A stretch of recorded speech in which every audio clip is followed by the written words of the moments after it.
Welcome to English Podcasts. Relax and enjoy your listening practice. You know, sometimes a piece of news stays with me, not because it is loud, but because it is quiet in a very uncomfortable way. I read recently about bottlenose dolphins in the Adriatic Sea, and at first it sounded almost familiar, even a little ordinary.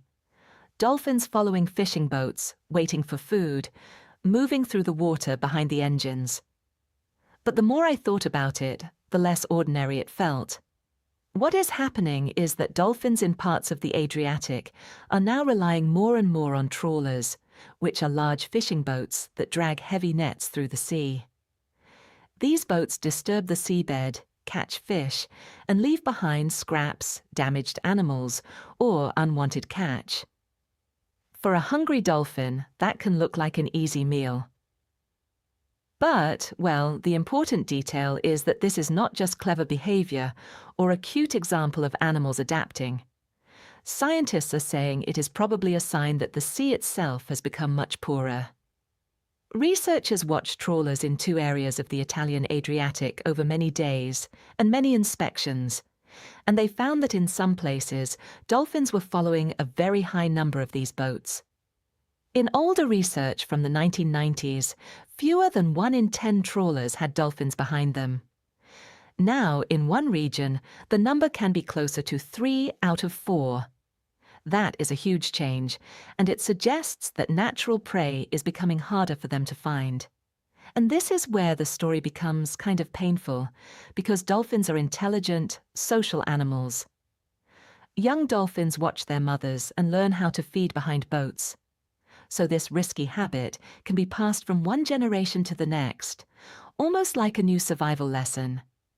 But the lesson is not really about freedom. It is about hunger. Following trawlers can injure dolphins, expose them to constant engine noise, change the way they communicate, and affect what they eat. It may keep them alive today, but it also ties their lives to the very activity that has helped empty the sea around them. I mean, that is the part that stayed with me. Survival is not always a success story. Sometimes survival is just the last option left. The Adriatic used to hold richer marine life, including common dolphins that have now almost disappeared from many areas. So when bottlenose dolphins begin gathering behind fishing boats because the open sea no longer gives them enough food, it is not only a dolphin problem. It is a message about how human pressure changes entire ecosystems, slowly enough that we almost get used to it. And maybe the realization here is that nature does not always collapse in one dramatic moment. Sometimes it changes its behavior first. Animals move closer to us, eat differently, search differently, and take greater risks. They adapt, and we call it resilience. But actually, we should also ask what they are being forced to survive. So when I imagine those dolphins following the trawlers, I do not only see intelligence or beauty. I see a warning moving through the water, quiet but clear. If the sea can no longer feed the animals that belong to it, then the problem is not somewhere far away beneath the surface. It is already right in front of us.